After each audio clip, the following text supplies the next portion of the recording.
Bienvenue sur ma chaîne YouTube dédiée à LibreOffice et à GIMP. Aujourd'hui je vais vous montrer 7 astuces pour être plus rapide sur Calc.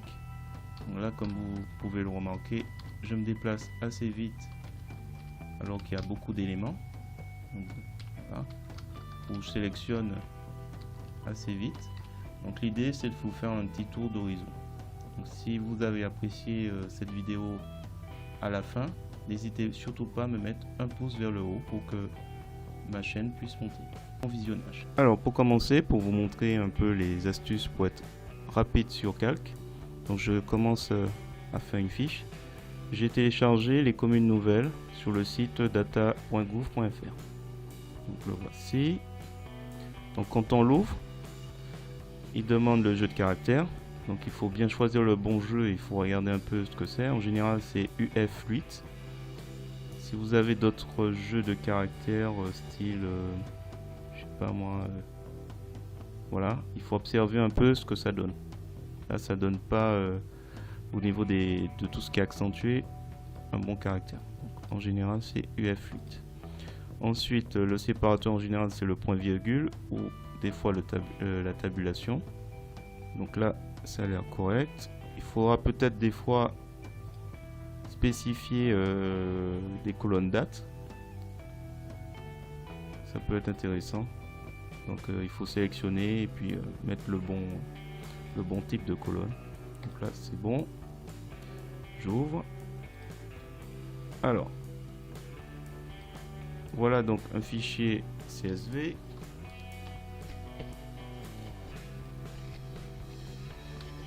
Première astuce pour aller vite. Là, si vous vous amusez comme ça pour aller voir la dernière donnée, vous voyez que ça va être très long.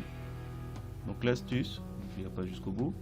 L'astuce c'est CTRL et flèche du bas, comme je le montre dans la fiche. Donc là, il y a 2788 lignes. Si on veut voir la dernière donnée de la ligne 1, CTRL et flèche de droite. Voilà. C'est comme ça qu'en fait on peut s'amuser. Si on veut sélectionner, Shift, CTRL, flèche du haut. Et si on veut sélectionner, on maintient le bouton de la touche Shift ou Maj appuyé. Et comme ça on peut sélectionner. Si on met CTRL en plus, on sélectionne ensemble. Qu'est-ce qu'il y a d'autre? Donc ça c'est la première astuce. Ah oui, copier des données. Bon, voilà. Si si on veut copier ces données, donc là je viens de faire copier. Je vais aller tout en bas. Si je fais juste coller, ils seront toujours dans la même disposition. Imaginons que maintenant que je veuille mettre tout dans la même ligne. Je clique en haut et voilà, comme ça ils sont tous dans la même ligne. Si par contre je veux qu'ils soient dans la même cellule, je double-clique, je fais copier et j'obtiens ce résultat. Ça c'est des petites astuces qui peuvent être utiles si vous avez une adresse par exemple et que vous voulez juste mettre tout ensemble dans la même cellule. La touche F4, voilà, ça c'est ce que je montre assez souvent. C'est en gros vous avez, allez, on va dire une plage. C'est pas une formule active, hein, c'est juste pour montrer. Donc quand vous avez un ensemble de références de cellules en surbrillance, si vous appuyez, je vais agrandir. Donc là j'ai sélectionné un ensemble de données. Donc si j'appuie sur F4 une fois, le dollar il apparaît sur chaque élément, donc la colonne et les lignes. Si j'appuie une deuxième fois, ils apparaissent juste sous les chiffres. Si j'appuie sur une troisième fois, ils apparaissent que sur les lettres, les colonnes en fait. Et la dernière fois, il revient comme avant. Donc ça donne rien. Ce que j'ai fait, c'était juste pour montrer, juste à titre d'exemple. Alors, donc ensuite, on a F4. Ah, voilà. Si par exemple, on a... je mets un formatage, donc j'ai mis du jaune et j'ai mis... je sais pas moi. Si je veux conserver sur plusieurs, donc, quand on clique une fois, ça marche plus après. Donc, si on veut conserver sur plusieurs fois, il faut double-cliquer. Comme ça, on peut aller mettre. Après, on appuie sur échappe pour désélectionner. C'est aussi vrai pour celui-là. Donc là, j'ai double-cliqué et après, je peux multiplier et j'appuie sur échappe. Cinquième astuce, coller en gardant la mise en forme. Alors, voilà, on a fait une mise en forme.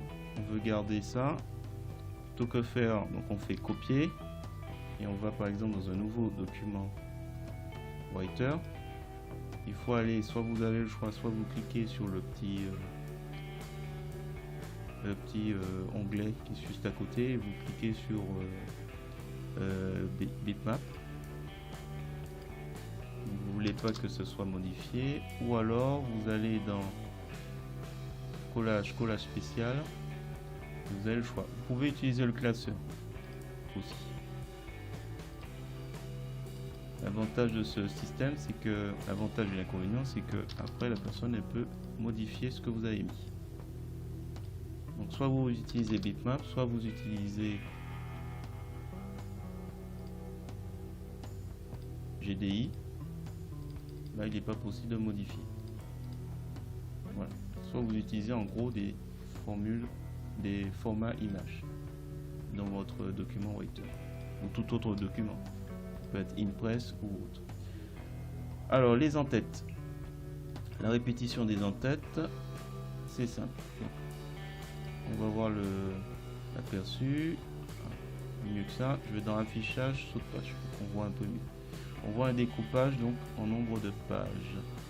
Sauf que l'en-tête, donc je clique une fois, je prends dans l'endroit. Voilà. Tout en haut, on a des en-têtes. Donc je fais Shift, CTRL, flèche de droite, donc il me sélectionne tout. Je vais mettre une autre couleur, les en-têtes. Voilà. Je double-clique. Ça peut-être aussi c'est une autre astuce à savoir. Bon, alors imaginons qu'on veuille. Donc là on a une page 1, une page 154, on s'en fiche un peu. Et là par exemple on veut que l'en-tête prise en compte et compte INSEE apparaissent. C'est très simple. Donc on va dans format, zone d'impression, éditer. Et là on a ligne répétée ou ligne colonne à répéter ou ligne à répéter. C'est assez simple. On va dans ligne à répéter. On clique une fois. S'il y a deux lignes, il faut maintenir appuyé. Mais là dans notre cas c'est juste une. On fait une fois, on fait OK. Et après en regardant dans l'aperçu, en changeant de page, on remarque que l'en-tête reste. Dans l'affichage saut de page, il est possible de déplacer le trait bleu pour faire inclure. Mais là, il faut un format de page, pas du A4 à ce moment-là. Ça fait beaucoup de données. Voilà. Je fais un agrandissement là. Les données sont tout petits, ça sert pas à grand chose de faire comme ça. Qu'est-ce que j'ai à vous montrer d'autre? Donc le fonctionnement du fichier CSV je vous ai montré. Voilà. Un petit bonus, si on veut sélectionner toute la feuille, je ne sais pas si vous connaissez ce principe, il suffit de cliquer juste ici. Bon voilà, c'est terminé. Si vous avez apprécié ce tour d'horizon d'astuces pour être plus rapide sur Calc, je vous remercie de me mettre un pouce vers le haut et de me laisser un commentaire. Dans tous les cas, je vous invite à vous abonner si ce n'est pas déjà le cas. N'hésitez pas à aller sur le groupe Facebook Entraide GIMP et LibreOffice. Je vais y mettre les fiches à un moment donné, l'ensemble des fiches. Si vous préférez plutôt lire ces informations. Merci.